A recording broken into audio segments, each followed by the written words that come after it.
औज़ुबिल्लाहि मिनश्शैतानिर्रजीम बिस्मिल्लाहिर्रहमानिर्रहीम। Welcome to गरीब Ali chemistry. हम लोग इस एक लेक्चर में क्लास 10 का जो न्यू सिलेबस है उसका इंट्रोडक्शन पढ़ेंगे। हम स्टार्ट करते हैं। इसमें हमारे पास है चैप्टर 14। चैप्टर 13 तक आप लोगों ने 9th क्लास में पढ़ा हुआ है और अब चैप्टर 14 देखते हैं। चैप्टर का नाम है स्टेट्स ऑफ मैटर, मतलब मैटर की स्टेट्स, मैटर की हालतें। टोटल मैटर 4 फॉर्म्स में पाया जाता है: सॉलिड, लिक्विड, गैस और प्लाज्मा। मैटर कैसे कहते हैं कोई भी चीज़ जो मास रखती हो, जगह घेरती हो, हम उसे मैटर का नाम देते हैं।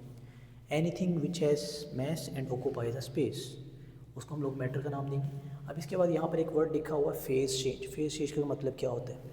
मिसाल के तौर पर जैसे आपके पास बर्फ़ है, आप बर्फ़ को वैसे धूप में रखोगे तो वो पिघलना शुरू हो जाएगी, मतलब वो सॉलिड से लिक्विड फॉर्म में आ गई। आप उसी लिक्विड को दोबारा फ्रीज़र में रखोगे, वो दोबारा उसको फ्रीज़ कर देगी, मतलब लिक्विड से दोबारा हम लोग सॉलिड फॉर्म में आ गए। इसको कहते हैं फेज चेंज। अब हम लोग ना इसमें इंट्रोडक्शन पढ़ेंगे। सबसे पहले हमारे पास आता है काइनेटिक पार्टिकल थ्योरी। ये शॉर्ट क्वेश्चन है, इंपॉर्टेंट है। काइनेटिक पार्टिकल थ्योरी क्या होता है? Matter consist of tiny particles. ये तो हमने पढ़ा हो कि मैटर जो छोटे छोटे टाइनी पार्टिकल से मिलकर बना होता है। That are continuously moving randomly, वो वाले पार्टिकल्स कंटिन्यूसली मूव कर रहे हैं। रैंडम का मतलब ये उसकी मोशन टू एंड फ्रो भी हो सकती है, लेफ़्ट और राइट भी हो सकती है, इस डायरेक्शन में भी मोशन हो सकती है। अब मैटर एग्जिस्ट करता है 4 स्टेट्स में: सॉलिड, लिक्विड, गैस और प्लाज्मा। अब इसके बाद हमारे पास आता है गैस। गैस क्या है? हम लोग ना गैस, लिक्विड और इसी तरह आपके पास गैस और लिक्विड के इंट्रोडक्शन में देकर हम लोग इसी के पॉइंट्स तीन देखेंगे। गैस क्या है? Gas consist of particles moving continuously. Gas मुश्तमिल होता है ऐसे पार्टिकल्स पे जो मसलसल मूव कर रहे हैं and randomly in all direction, और तमाम डायरेक्शंस में रैंडमली मूव कर रहे हैं, मतलब उनकी कोई पार्टिकल मखसूस कोई डायरेक्शन नहीं है।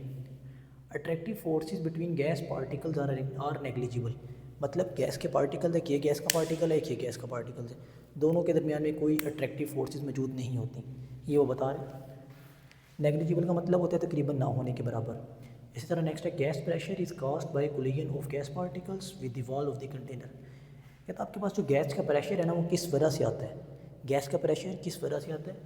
जब वो आपस में टकराते हैं गैस के पार्टिकल्स या फिर कंटेनर की वॉल्स के साथ। दो तरह से आ सकता है। मिसाल के तौर पर एक ये गैस का मॉलिक्यूल है कि दोनों की आपस में टकराव हो गया, एक तो इस तरह गैस प्रेशर आता है। सेकंड, फर्स्ट करो ये गैस का पार्टिकल था, वो इधर गया, ये कंटेनर की वॉल है ये वाली, इससे टकराया तो गैस का प्रेशर क्रिएट हो गया। ठीक है, ये हमारे पास 3 पॉइंट थे गैस के। इसके बाद हम इंट्रोडक्शन पढ़ते हैं लिक्विड का। Liquids they move in all direction. Liquids के भी जो पार्टिकल्स होते हैं तमाम डायरेक्शन में मूव कर रहे होते हैं। अब आप लोग कहोगे लिक्विड कैसे मूव करता है? हमने तो लिक्विड को मूव करते देखा ही नहीं है। आप एक एग्जांपल देखो, फर्ज करो पानी है, पानी एक गिलास में मौजूद है, आप लोग कहोगे वो कौन सा मूव कर रहा है?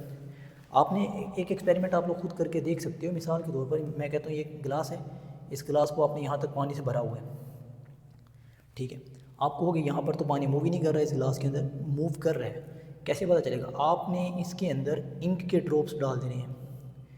इंक के ड्रॉप आप इसके अंदर ऐड करोगे तो आप कुछ देर के बाद देखोगे जो इंक है वो फैलना शुरू हो जाएगी। इस गिलास में इंक जो है वो फैलना शुरू हो जाएगी, जो इस चीज़ का सबूत है कि भाई लिक्विड के पार्टिकल्स भी मूव करते हैं। इसके बाद हम लोग नेक्स्ट देखते हैं liquid particles are closer to one another. Liquid particles जो हैं वो बड़े क्लोज होते हैं एक दूसरे के। Liquids have fixed volume. Liquids का फिक्स वॉल्यूम होता है। फ़र्ज़ करो आपके पास अगर 2 लीटर वाटर है तो मतलब 2 लीटर वाटर है, 3 लीटर है तो 3 लीटर है, मतलब फिक्स्ड एक वॉल्यूम होता है, लेकिन उसकी फिक्स शेप नहीं होती। आप उसको जिस भी चीज़ में ऐड करोगे वो उसी की शेप इख्तियार कर लेगा। ये लिक्विड की बड़ी अच्छी प्रॉपर्टी होती है। अब इसके बाद नेक्स्ट है हमारे पास molecules present in gases and liquids shows 3 types of motion. कहता है आपके पास मॉलिक्यूल चाहे लिक्विड फॉर्म में या गैसेस फॉर्म में, उसके अंदर 3 मोशन ज़रूर पाई जाएंगी: ट्रांसलेटरी, वाइब्रेटरी और रोटेटरी। ट्रांसलेशन मोशन, वाइब्रेशनल और रोटेशनल। इसके बाद हमारे पास नेक्स्ट डेफिनेशन आती है जो कि बहुत इंपॉर्टेंट है, इंटरनल एनर्जी। ये आप लोग फिजिक्स में भी पढ़ चुके होंगे टर्म, ये वाली इंटरनल एनर्जी। इंटरनल एनर्जी होती क्या है? Total energy content in a substance is called internal energy. फ़र्ज़ करें मेरे पास ये मार्कर है, इस मार्कर के अंदर जितनी टोटल एनर्जी है ना, वही इंटरनल एनर्जी कहलाती है। फ़र्ज़ करो मैं कहता हूँ मेरे पास कोई भी चीज़ है, जैसे एक बॉक्स है, ठीक है, मैं कहता हूँ एक बॉक्स है, आपके पास लकड़ी का बना हुआ, इसके अंदर जो टोटल एनर्जी है वो इंटरनल एनर्जी कहलाती है। दी total energy contained in a substance, किसी भी सब्सटेंस के अंदर जो मौजूद होती है इसको इंटरनल एनर्जी कहते हैं। इंटरनल एनर्जी में कौन कौन सी चीज़ें इंक्लूड होती हैं? First one, kinetic energy of particle, इसमें पार्टिकल्स की काइनेटिक एनर्जी हो सकती है। Potential energy due to bonding between particles. अब देखो ना, एक पार्टिकल है,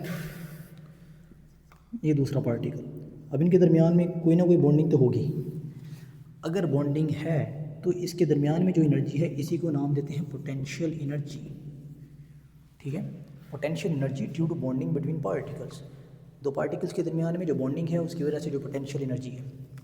अब ये बड़ा इंपॉर्टेंट एमसीक्यू बन के आ सकता है कि अगर आप हीट को इंक्रीज़ करोगे, अगर आप हीट को इंक्रीज़ करोगे the internal energy of a system, मतलब हीट इंक्रीज़ करने से सिस्टम की इंटरनल एनर्जी बढ़ जाएगी। एक एग्जांपल से समझाता हूँ।